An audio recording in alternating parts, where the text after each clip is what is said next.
А вы знаете, что в Шотландии уже много веков живет уникальное животное хаггис? Это маленький зверек, похожий на овечку. Живет он в шотландских горах, и левые его ноги короче правых, поэтому он ходит по горам только по часовой стрелке. А если его перевернуть, то встать он уже не сможет. И испокон веков шотландцы охотятся на него ночью, ловят руками и готовят из него свое любимое национальное блюдо хаггис. Поверили, а многие туристы, которые приезжают в Шотландию, им рассказывают эту историю, показывают старинные фотографии, документы и даже научные документальные фильмы в стиле National Geographic.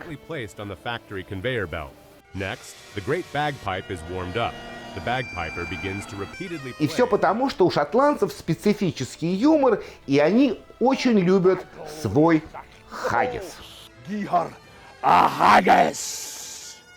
Всем привет! Сегодняшнее видео 100% оправдывает название моего канала «Бесстрашная кухня».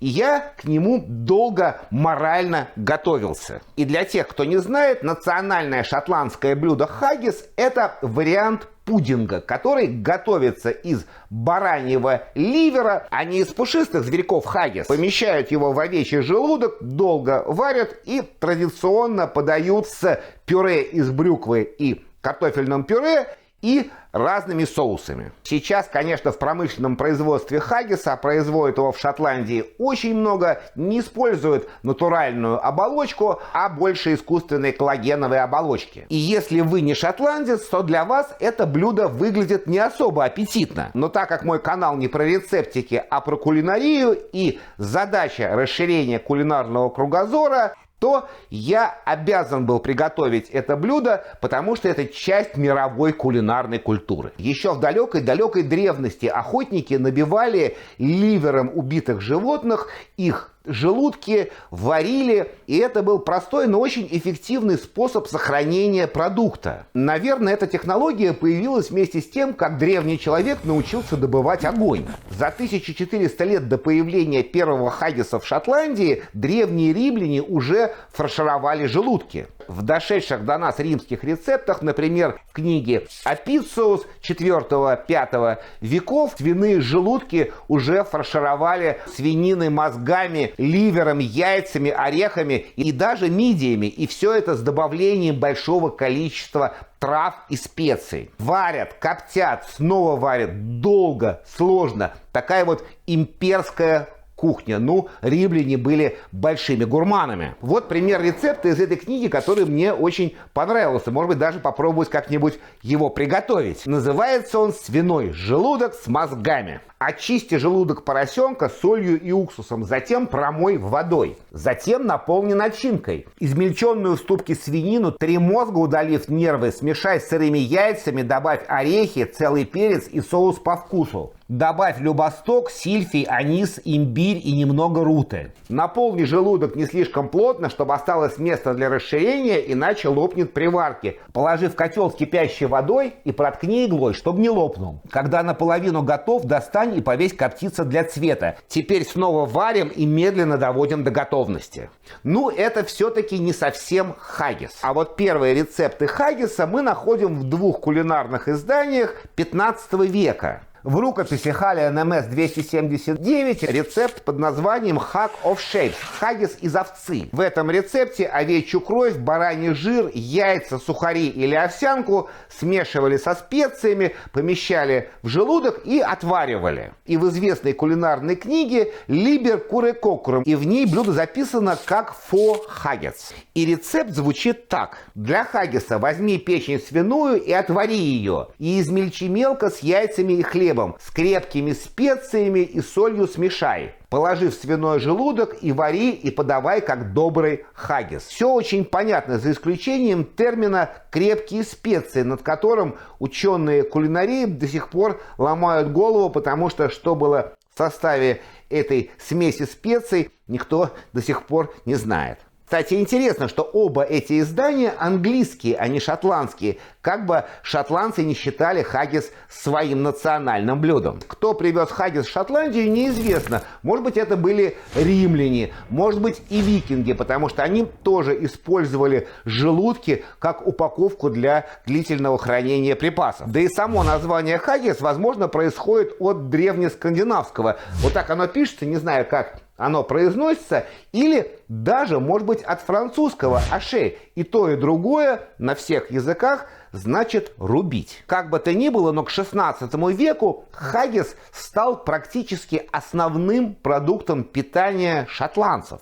И это логично: множество овец и овсяные поля. До нас дошли очень интересные упоминания хаггиса начала XVI века. Поэт короля Яков IV Уильям Данбар оскорбляет в стихах Уолтера Кеннеди. И да-да, предка того самого Кеннеди, который тоже был поэтом. Наверное, это был первый рэп-баттл в истории человечества. И среди множества разнообразных нецензурных оскорблений одно из них было «Твое дыхание воняет хаггисом». Видимо, это блюдо того времени было, мягко говоря, не очень. Но, как бы то ни было, это первое упоминание о хаггисе именно в Шотландии. А через 286 лет, в 1786 году, великий шотландский поэт Роберт Бернс написал оду «Обращение к хаггису». «Я тебя славлю, командира всех пудингов горячих мира, могучий хаггис, полный жира и требухи.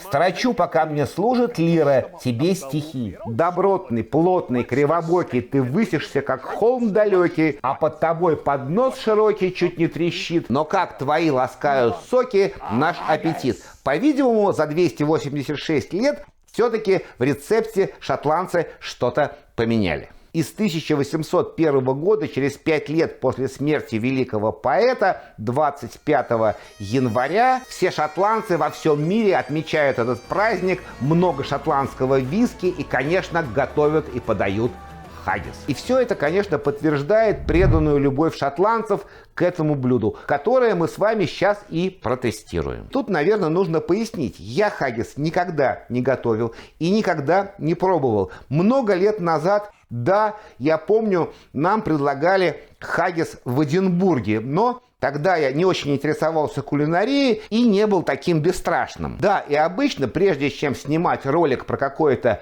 интересное историческое блюдо, которое я не знаю и готовить не умею, я его готовлю несколько раз, тестирую до тех пор, пока оно правильно не получится. Но в этот раз все по-другому. Потому что вот это вот, тестировать мне совсем не хотелось, поэтому готовлю, снимаю, что получится, то получится. Все по-честному. Реалити-шоу практически.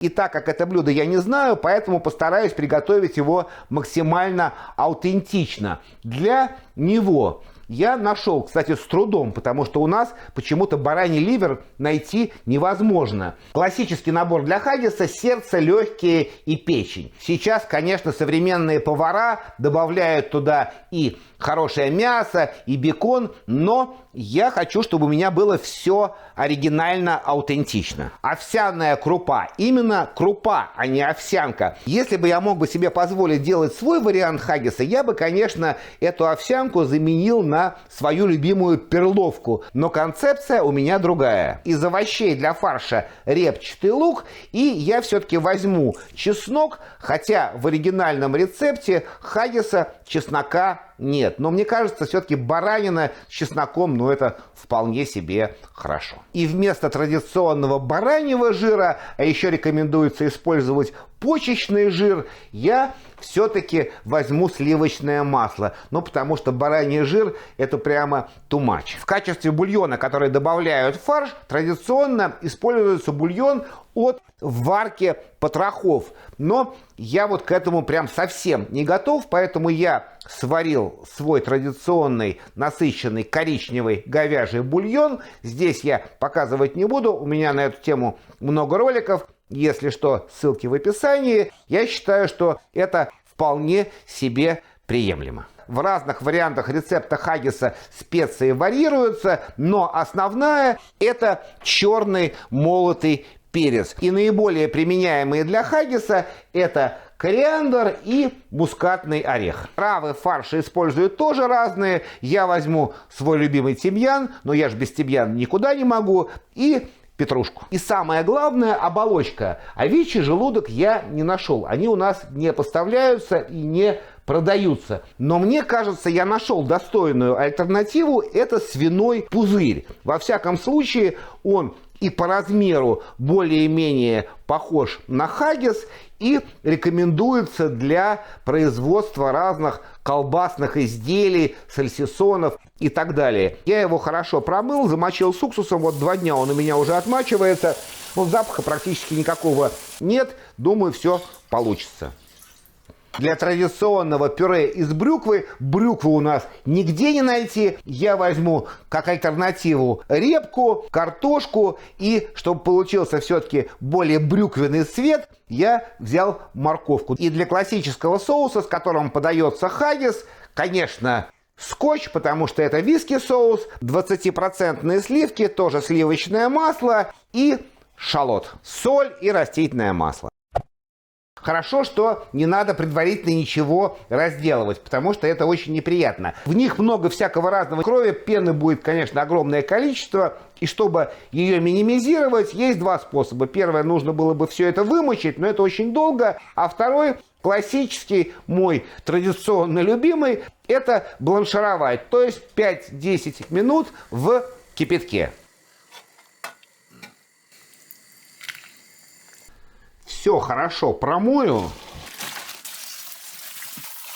и обратно в кастрюльку все закину. Так, залью водой на огонь. И традиционно в этот бульон ничего не добавляю. То есть никакие овощи, никакие специи, ни соль. Но мне кажется, будет неплохо, если я все-таки положу ну хотя бы морковку, лук и лаврушку.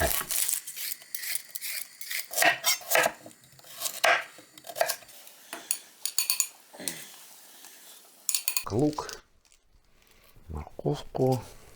Единственная тут проблема, что легкие всплывают. Ну, на то они и легкие. Я легкие никогда в жизни не готовил. Сейчас я попробую что-нибудь придумать. Тарелкой накрою, так, чтобы они не всплывали. Крышку, маленький огонь и варим 2,5 часа.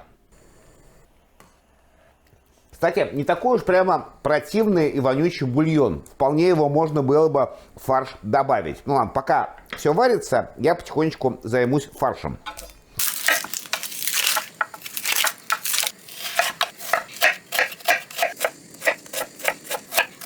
Сковородку, растительное, кусочек сливочного, можно побольше. Мы все равно будем сливочное масло добавлять в фарш. И я хочу овсянку вместе с луком поджарить, так она будет вкуснее. Ну, во всяком случае, я с перловкой так делаю, получается очень здорово. Думаю, с овсянкой тоже получится. Можно, в принципе, сразу и лук закинуть. Чеснок возьму где-то 3 зубчика, наверное. Зеленую сердцевину сразу убираем. Немного бульона подолью, потому что овсянка активно впитывает воду, чтобы не сгорело. Я не думаю, что его нужно сильно жарить до темно-коричневого цвета. Так его просто слегка припустить будет достаточно. Петрушку прям вместе с ветками, в них весь вкус. Тимьян, главное, чтобы ветки не попали. Все у нас должно было свариться. Ну, выглядит теперь это все значительно приятнее, чем изначально. Я сейчас аккуратненько все мясо достану, и бульон я оставлю, потому что я в нем буду варить хаггис. Так, морковочку я отдам своему маленькому другу, как обычно. Я думаю, что ему сегодня будет чем поживиться. Теперь мне нужно все это разобрать, избавиться от всего лишнего, всяких прожилок, нервов. Еще надо разобраться, что где. И печенку почему-то рекомендуют натирать на терке. Ну, сделаю я так, как рекомендуют. Хотя во многих рецептах просто все прокручивают через мясорубку. Но мне лень ее пачкать. Потом, мне кажется, так будет вкуснее. Если часть мы натрем, действительно, она легко натирается. Я думаю, так будет вкуснее, если часть мы мелко порубим, а часть натрем. Я не патологоанатом от слова совсем, поэтому все, что мне не нравится, жесткое и неприятное, я просто буду убирать. И все остальное просто мелко-мелко нарезать. нарежу. И все это не так уж страшно, как мне казалось, потому что пахнет это все хорошо, выглядит вполне съедобно. Ну, посмотрим дальше. Сейчас все это замешаем. Теперь нужно не ошибиться с фаршем, потому что если он будет слишком сухой, это плохо, а если он будет жидкий, то это еще хуже. Кориандр, натру мускатный орех, сливочное масло, черный перец. И буду подливать бульон. Овсянка впитывает где-то 3 части воды. То есть на 100 граммов овсянки нужно 250-300 миллилитров воды. Но нам это ничего не дает, потому что у нас уже жидкость там какая-то есть. Поэтому, ну, все на глаз. Тут уже нужно надеяться на свой кулинарный опыт, который у меня, ну, не самый большой. Так, еще чуть-чуть. Я с бульона жир специально не снимал, потому что жира у нас мало, только сливочное масло. А говяжий жир, думаю, здесь вполне уместен. Но самое страшное, что мне надо это все теперь пробовать, конечно. Так, соль. Исполним. Соль. Прям вот 2. И перца мало. Хотя я много положил. Но видите, они говорят, что перец это здесь самая главная специя. Вот именно вот перечный аромат должен быть. Так, еще раз. Слушайте, даже вкусно. Буду наши хаггисы начинять. Только нужно их обратно вывернуть, потому что я их наизнанку вывернул. Попробую маленькой ложкой. Дырочка здесь маленькая. Набиваем мы их на 2/3, не больше. Потому что они, как говорят, имеют обыкновение взрываться. Я понял, быстрее и технологичнее набивать их прямо вот тут вот в миске. Я понимаю, что это не очень красиво, но это все блюдо не очень красивое. Так что потерпим. Вот интересно, до какого предела он растягивается. Я специально набил их по-разному, чтобы понять, какой лопнет, какой нет. Ну, надеюсь, у нас ничего не лопнет. И как эти пузыри могут растянуться. Теперь веревочку, и надо это все нам завязать. И прокалываем дырки, чтобы выходил воздух. А это не так просто, оказывается. О, слушайте, он и не протыкается вообще. И отправляем их вариться на 3 часа. И молимся шотландским богам, чтобы они не взорвались. Пока мои хаггисы варятся, я приготовлю пюре и соус. Напомню, пюре традиционно делается из брюквы. За неимением брюквы я взял репку. Вся горечь репки вот в этой вот шкурке, ее надо снять максимально. И в сердцевине, которую я тоже вырежу. И чтобы убрать горечь, я ее минут 5 в соленой воде просто отбланширую. На всякий случай. И пюре я буду варить не на воде, а на молоке. Ну, так решил, и так вкуснее. Картошку, морковку. Морковки я взял немножко, только для цвета. Ну, чуть-чуть сладости она даст, это неплохо. Еще я добавлю, конечно, тимьян и луковицу. Потом все это вытащу. Соль, крышку и до готовности овощей. Часть молока солью. Добавлю сливочное масло, все, что у меня как раз осталось. И толокушки у меня нет, есть вот такая вот только деревянная палка. Я и разомну. Здесь ничего протирать не надо, потому что это такое брутальное пюре, деревенское, с кусочками. Отлично, горечи никакой нет. Единственное, что оно получилось немного жидковатое. Ну, не страшно. Очень вкусно. И соус с виски. Нарежу шалот.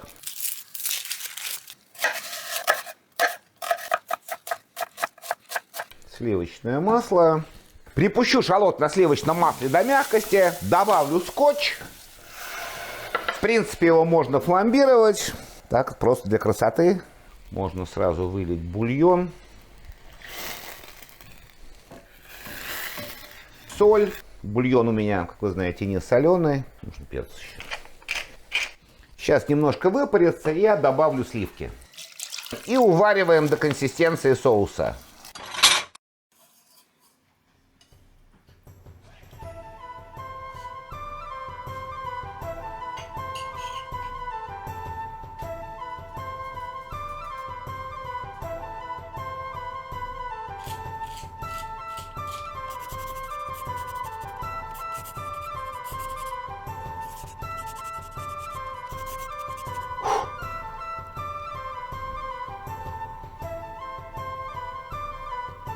Что я вам скажу? Ну, во-первых, это самый вкусный хаггис, который я ел в своей жизни.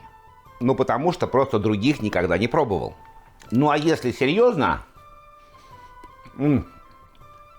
пюрешечка удалась. Соус с виски, кстати, отличная идея. Нужно обязательно брать на заметку. Буду его готовить. Я думаю, он подойдет к разным блюдам. Просто отлично. Что касается самого хаггиса. Ну, давайте так, честно. Я бы не сказал, что это для меня безумно вкусно. Это вполне съедобно. Думаю, что для тех людей, которые любят ливер, это просто зайдет история. Но это не так страшно, как говорят люди, что в Британии это самое невкусное блюдо. Это неправда. Это вполне себе съедобно. Может быть, даже вкусно. Вот сначала странно. Но когда его распробуешь, прям еще хочется. Честно. Что-то в этом есть. Какое-то магическое. И я был совершенно неправ, когда хотел заменить овсянку на перловку. Нет. Овсянка просто замечательно. Отличная у нее консистенция, впитала она все соки. А в следующем ролике мы отправимся в Бразилию. Так что следите за нашими новостями в чате клуба Бесстрашных Гурманов. Подписывайтесь, если не подписаны. Лайки, подписки не прошу. Если поставите, буду признателен. И до скорой встречи в Бразилии. Всем приятного. Пока.